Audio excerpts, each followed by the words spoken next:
नमस्कार साथियों, मैं सुनील। स्वागत है आप सभी का। हम पढ़ने जा रहे हैं पंचायती राज व्यवस्था के बारे में। और हर एग्ज़ाम के अंदर जो है इससे प्रश्न बनते ही बनते हैं, या तो एक या एक दो प्रश्न इससे ज़रूर पूछा जाता है। तो आइए देखिए, मैं आपको ये बता दूं कि ये टॉपिक चलता है कम से कम 4 से 5 दिन तक, जो अपने यूट्यूब पर ऑनलाइन क्लासेस लेते हैं। मैं आपको निचोड़ दे रहा हूँ, और इसमें देखिए मैंने आपको केवल एक पेज पर जो है इसको पूरा आपके लिए तैयार किया है। आइए शुरू करते हैं। देखिए, सबसे पहले अगर मैं बात करूं तो पंचायती राज जो है वो स्थानीय स्वशासन, जो बात करें तो उसका जनक कौन है स्थानीय स्वशासन के। तो स्थानीय स्वशासन के जनक है वो हैं रिपन। कौन माने जाते हैं? रिपन माने जाते हैं। ठीक है, ये आपको पता होना चाहिए। स्थानीय स्वशासन के जनक कौन है? रिपन है। अब हम शुरू करते हैं। आइए देखो, राजस्थान पंचायत का जो एक्ट है वो है 1953 का। ठीक है, और इसके बाद जो पंचायती राज के लिए पहले चुनाव हुए वो वर्ष 1954 में जो है इसके लिए पहले चुनाव हुए हैं, वर्ष 1954 में। ठीक है, लेकिन ये जो चुनाव हुए वो त्रिस्तरीय व्यवस्था के चुनाव नहीं थे, ये बात आपको ध्यान रखना है। और 2 अक्टूबर 1959 को नागौर में पंचायती राज व्यवस्था की शुरुआत हुई। और किसने की शुरुआत? तो वो की है जवाहरलाल नेहरू ने की है। ठीक है, नागौर में। नागौर के बाद भारत के अंदर बात करें तो आंध्र प्रदेश के अंदर जो है इसकी शुरुआत की गई। फिर देखिए, बात करें त्रिस्तरीय पंचायती राज, तो इसके लिए जो पहले चुनाव हुए सर्वप्रथम वो हुए 1959 में। ओके, पंचायती राज की समितियों के बारे में देखें तो इसमें हम बलवंत राय मेहता समिति देखेंगे, फिर सादिक अली, फिर गिरधारी लाल व्यास, ऐसे ठीक कर हम एल एम सिंघवी तक, और उसके बाद पी के थुंगन समिति को एक के बाद एक पढ़ने जा रहे हैं। ठीक है, चलिए बलवंत राय मेहता समिति की बात करते हैं सबसे पहले। तो वर्ष 1957 की है ये, और इसमें त्रिस्तरीय पंचायती राज व्यवस्था की सिफारिश की गई है, जिसमें ग्राम स्तर पर पंचायत, ग्राम पंचायत, और जो बात करें तो ब्लॉक स्तर पर जो है पंचायत समिति, और जिला स्तर पर जिला परिषद की बात की गई है। ये थी बलवंत राय मेहता समिति। अब हम सादिक अली समिति के बारे में देखेंगे। सादिक अली समिति जो है इसका वर्ष है 1964 की है ये, और इसमें जो है क्या कहा गया है, तो पंचायत समिति का प्रधान का जो चुनाव है और जो जिला परिषद के प्रमुख का जो चुनाव है उसमें जो है वृहद निर्वाचक मंडल द्वारा जो ये कार्य होना चाहिए, इनका चुनाव होना चाहिए। किसके द्वारा? वृहद निर्वाचन मंडल द्वारा होना चाहिए। ठीक है, जिसमें कि जो सरपंच हैं, या फिर बात करें जो अन्य जो पंच हैं, वार्ड पंच वगैरह, उनको भी इसमें शामिल करने की बात की गई थी। तो ये थी सादिक अली समिति। नेक्स्ट हम बात करें गिरधारी लाल व्यास समिति। तो 1973 वर्ष ध्यान रखिएगा, 1973 में। और गिरधारी लाल व्यास समिति ने ग्राम पंचायत में ग्राम सेवक नियुक्त करने पर बात की है इन्होंने। गिरधारी लाल व्यास समिति ने कि भाई ग्राम सेवक जो है वो नियुक्ति करनी चाहिए ग्राम सेवक की पंचायत स्तर पर, और इन संस्थाओं को जो है वित्तीय संसाधन भी दिए जाने चाहिए, ये बात बोली थी गिरधारी लाल व्यास समिति ने। फिर देखिए, अगर हम बात करें तो के संथानम समिति वर्ष 1963, याद रखिएगा, और वित्त निगम के गठन की इन्होंने बात की है। ठीक है, के संथानम समिति ने वित्त निगम के गठन की बात की है। फिर है अशोक मेहता समिति, और 1977 की है। और बात करें तो इसमें जिला मंडल स्तर पर द्विस्तरीय प्रणाली की बात की गई है। इसमें पंचायती राज की द्विस्तरीय प्रणाली, एक तो जिला स्तर पर और एक मंडल स्तर पर, ये अशोक मेहता समिति ने। फिर है जीवी के राव समिति वर्ष 1985, और जीवी के राव समिति ने संस्थाओं को जो है पंचायती राज संस्थाओं को बिना जड़ की घास कहा है जीवी के राव समिति ने। और जिला विकास आयुक्त पद के सृजन की सलाह दी कि भाई जिला विकास आयुक्त का पद जो है वो सृजित किया जाना चाहिए। फिर नेक्स्ट हम बात करते हैं, काफ़ी इंपॉर्टेंट है, एल एम सिंघवी समिति 1986 वर्ष, ध्यान रखिएगा। पंचायती राज को सरकार का तीसरा स्तर बनाना, एल एम सिंघवी ने बोला है, एल एम सिंघवी समिति ने बोला है कि पंचायती राज को सरकार का तीसरा स्तर बनाया जाना चाहिए। और पंचायती राज व्यवस्था में जो है उसमें राजनीतिक दलों को जो है इससे अलग रखना चाहिए, और ग्राम समूह जो है उसके लिए न्याय पंचायतों का गठन किया जाना चाहिए। ये एल एम सिंघवी समिति की सिफारिश थी। फिर बात करें पी के थुंगन समिति 1988, तो इसने त्रिस्तरीय पंचायती राज संस्थाओं को संवैधानिक दर्जा प्रदान करने की बात की है पी के थुंगन समिति ने। आइए अब हम बात करते हैं 73वां संविधान संशोधन एक्ट 1992 की। तो बात करें भारत के संदर्भ में तो 24 अप्रैल 1993 को ये लागू हुआ, और 24 अप्रैल को हम मनाते हैं राष्ट्रीय पंचायत दिवस, ठीक है, पंचायती राज दिवस, ठीक है, ये कब मनाते हैं अपन? 24 अप्रैल को। और देखिए 73वां संविधान संशोधन एक्ट जो 1992 है, ठीक है, तो इसमें जो है संविधान में भाग 9 जोड़ा गया है, 11वीं अनुसूची जोड़ी है जिसमें 29 जो है विषय हैं, कार्य हैं पंचायती राज के। और बात करें तो अनुच्छेद 243 से 243 ओ तक इसका वर्णन है। फिर हम बात करते हैं राजस्थान पंचायती राज एक्ट। तो ये है एक्ट 1994 का, और लागू कब हुआ? तो ये 23 अप्रैल 1994 को ये लागू हुआ है। और राजस्थान पंचायती राज नियम जो हैं वो 1996 में बनाए गए थे। राजस्थान पंचायती राज नियम 1996। आइए अब हम देखते हैं ग्राम सभा के बारे में। देखिए ग्राम सभा में कौन होता है? तो ग्राम सभा में वे सभी व्यक्ति शामिल होते हैं जो कि जिनका नाम मतदाता सूची में होता है और 18 वर्ष से उनकी एज अधिक होती है, ठीक है, तो वो ग्राम सभा के सदस्य कहलाते हैं। अब ग्राम सभा का वर्णन जो है पंचायती राज के एक्ट जो है उसमें अनुच्छेद 243 ए में बता रखा है। 243 ए में जो है ग्राम सभा के बारे में है। और देखिए बात करूं तो ग्राम सभा की वैसे 4 बैठकें होती हैं।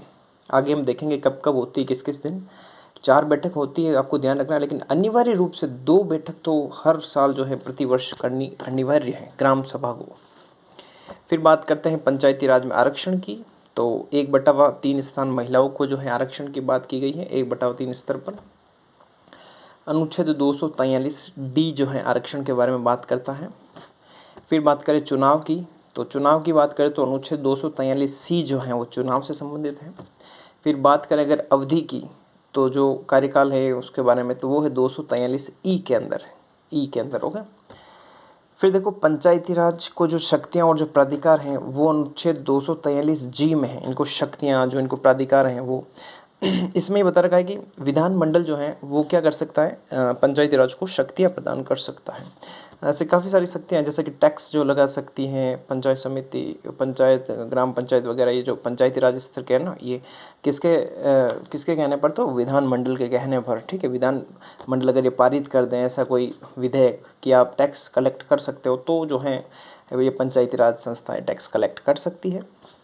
फिर नेक्स्ट बात करें तो राज्य निर्वाचन आयोग, तो ये अनुच्छेद 243 के अंदर है निर्वाचन आयोग, ठीक है, 243 के अंदर। वैसे राजस्थान निर्वाचन आयोग की स्थापना जुलाई 1994 में हुई है, ध्यान रखिएगा आप। राजस्थान राज्य निर्वाचन आयोग की स्थापना कब हुई है? जुलाई 1994 में हुई है, ठीक है। वित्त आयोग की बात करें तो राज्यपाल जो है 5 वर्ष के लिए जो है वित्त आयोग का गठन करता है, और अनुच्छेद 243 आई में जो है वित्त आयोग के बारे में बता रखा है, ये आपको ध्यान रखना है। और अभी वर्तमान में 6ठा वित्त आयोग चल रहा है जिसके अध्यक्ष प्रद्युमन सिंह, ओके। फिर देखिए बात करें जिला आयोजना समितियाँ, तो ये हैं 243 जेड डी में है जिला आयोजना समितियाँ। अब हम कार्यकाल की बात करें तो देखो कार्यकाल की जो है पंचायती राज संस्था का कार्यकाल हम जानते हैं 5 वर्ष का है, तो कार्यकाल की समाप्ति से पूर्व ही जो है नए चुनाव करवाने आवश्यक है, ठीक है, ये बात आपको ध्यान रखनी है। फिर देखिए वार्ड सभा, तो देखो ग्राम सभा में तो अभी हमने बात की थी कि जो भी अपने पूरे सभी गाँव वासी जो हैं जो कि मतदाता सूची में जिनका नाम है वो ग्राम सभा के सदस्य होंगे। लेकिन वार्ड सभा में जो है संबंधित वार्ड के जो सदस्य हैं वो उसमें आते हैं, ठीक है, वार्ड सभा में, जो कि मतदाता होते हैं जिनका नाम होता है मतदाता निर्वाचन सूची में। तो वार्ड सभा की मिनिमम 2 बैठक वर्ष में होनी आवश्यक है। ग्राम सभा की भी 2 होनी चाहिए थी और वार्ड सभा की भी 2 होनी अनिवार्य है। और इनका कोरम जो है 1/10 सदस्य है, ध्यान रखिएगा आप, 10%, 1/10 सदस्य होने चाहिए कोरम बैठक में, तभी बैठक मान्य होती। अगर आप पंचायती राज सदस्य के अध्यक्ष और उपाध्यक्ष के खिलाफ अविश्वास प्रस्ताव लाना चाहते हो तो क्या करना पड़ेगा, आइए देखते हैं। तो अविश्वास प्रस्ताव अगर लाना है तो 1/3 सदस्यों का हस्ताक्षर, जो निर्वाचित सदस्य हैं प्रत्यक्ष रूप से, उनका 1/3 सदस्यों के हस्ताक्षर होने चाहिए और 3/4 मत से प्रस्ताव पास होना चाहिए। अगर ये हो जाता है तो अध्यक्ष और उपाध्यक्ष जो हैं वो हट जाते हैं, उनको हटना पड़ता है। और फिर बात करें अपन प्रस्ताव जो है, देखो तो प्रस्ताव कब लाया जा सकता है, सरपंच और उप सरपंच के खिलाफ या फिर अध्यक्ष और उपाध्यक्ष के खिलाफ, तो ये लाया जा सकता है चुनाव के 2 वर्ष के बाद में, ठीक है, 2 वर्ष के बाद में ही लाया जा सकता है। और अगर प्रस्ताव लाए और पास ना हो तो अगले 2 वर्ष तक वो वापस जो है प्रस्ताव नहीं ला सकते हो, आप उसके बाद ही ला पाओगे। फिर देखिए बात करें अपन शपथ के बारे में, तो सरपंच उप सरपंच और पंच इनको शपथ पीठासीन अधिकारी दिलाता है। और ध्यान रखिएगा कि सरपंच हैं ये जो हैं, बात करें इनको नियुक्ति जो है वो कौन प्रदान करता है, तो नियुक्ति जो है देखिए बात करें अपन सरपंच के बारे में, तो इनको जो है पीठासीन अधिकारी शपथ दिलाते हैं। और यहाँ पर वैसे नियुक्ति तो जो बात करें तो जो शपथ दिलाते हैं ना, शपथ आप ध्यान रखना पीठासीन अधिकारी दिलाता है, ठीक है, नियुक्ति यही करता है। क्योंकि मतलब कह सकते हैं कि इनका तो निर्वाचन होता है, प्रत्यक्ष रूप से जो है ये क्या होते हैं, निर्वाचित होते हैं, तो इनको शपथ दिलानी पड़ती है। शपथ कौन दिलाता है, तो वो दिलाता है पीठासीन अधिकारी जो होता है, वो सरपंच को भी दिलाता है, उप सरपंच को भी दिलाता है, पंच को भी दिलाता है। ओके, और जो ये उप सरपंच है, सरपंच है और पंच है, ये त्याग पत्र किसको देंगे, अपना बीडीओ को देंगे तीनों, ठीक है, तीनों किसको देंगे, बीडीओ को देंगे। ओके, फिर देखिए बात करें अपन प्रधान की, तो पंचायत समिति स्तर पर जो होता है वो प्रधान होता है। ये प्रधान जो है वो अपना त्यागपत्र किसको देता है, ये प्रधान अपना त्यागपत्र जिला प्रमुख को देता है, ठीक है। और प्रधान के बात करें शपथ की, तो प्रधान को शपथ कौन दिलाता है, प्रधान को शपथ दिलाता है बीडीओ। प्रधान को शपथ माफ कीजिएगा उपखंड अधिकारी दिलाता है, उपखंड अधिकारी एसडीएम जिसको ना सब डिविजनल मजिस्ट्रेट बोलते हैं, वो शपथ दिलाता है प्रधान को। ओके, और जिला प्रमुख की बात करें तो जिला प्रमुख अपना त्यागपत्र संभागीय आयुक्त को देता है। और जिला प्रमुख को जो है बात करें शपथ कौन दिलाता है, तो वो दिलाता है जिला कलेक्टर, ठीक है, जिला कलेक्टर। ये बात आपको ध्यान रखना है। मैं खुद भी थोड़ा सा कन्फ्यूज़ हुआ यहाँ पर, चलता है लेकिन कोई बात नहीं, आपको ये समझ जा दिया है मैंने, ठीक है। तो बहुत ही आसान है, ऐसा कुछ नहीं है इसमें। और देखिए प्रधान जो है ना, ये जो प्रधान है, तो प्रधान के बात करें तो ये जो जिला परिषद जो है वहाँ पर और जो पंचायत समिति है, इन दोनों में जो है प्रधान के अलावा जो उपाध्यक्ष होते हैं और जो सदस्य होते हैं, ठीक है, वो अपना त्यागपत्र किसको देंगे, जो प्रधान है, जो मेन है, उनको देंगे अपना त्यागपत्र। ये बात आपको ध्यान रखनी है। आइए अब हम बैठक के बारे में देखते हैं। तो पंचायत की बैठक जो है प्रत्येक 15 दिन में एक बार होनी चाहिए, ठीक है, 15 दिन में एक बार होनी अनिवार्य है, यानी कि महीने में 2 बार बैठक तो ग्राम पंचायत की होनी ही चाहिए। फिर पंचायत समिति की बात करते हैं, तो पंचायत समिति की प्रत्येक माह में एक बार बैठक होनी जरूरी है। जिला परिषद की बात करें तो हर प्रत्येक 3 माह में एक बार बैठक होनी जरूरी है, आवश्यक है। अब ग्राम सभा की बैठकों की अगर हम बात करें तो 4 हम जानते हैं होती है, कब कब होती है, तो ये 26 जनवरी, 15 अगस्त, 1 मई, 1 मई को मजदूर दिवस होता है, ठीक है, 2 अक्टूबर, तो ये 26 जनवरी, 15 अगस्त, 1 मई और 2 अक्टूबर को 4 बैठकें होती हैं। अब हम जिला योजना या योजना समितियाँ देखते हैं, तो अनुच्छेद 243 ZD में इसका वर्णन है। कुल सदस्य इसमें 25 होते हैं। अध्यक्षता इसकी कौन करता है, जिला प्रमुख करता है। कौन करता है, जिला प्रमुख। और इसका सचिव है मुख्य आयोजना अधिकारी। सचिव कौन है, मुख्य आयोजना अधिकारी है। ओके, पंचायती राज संस्था का अगर बीच में विघटन हो जाए तो 6 माह के अंदर चुनाव कराने आवश्यक हैं। तो ये था अपना टॉपिक पूरा पंचायती राज को लेकर। यहाँ पर देखिए थोड़ा सा मैं खुद कंफ्यूज था, लेकिन मैंने आपको समझा दिया, इसमें कोई दिक्कत नहीं है। अपने को तो अच्छे से अच्छे अंक प्राप्त करने हैं। और अगर आपको कोई भी डाउट हो तो आप कमेंट बॉक्स में ज़रूर पूछिएगा। वीडियो को अच्छा लगे तो इसको अधिक से अधिक शेयर करें। अगर कोई डाउट हो तो कमेंट करो। चैनल को सब्सक्राइब करना बिल्कुल ना भूलें। धन्यवाद।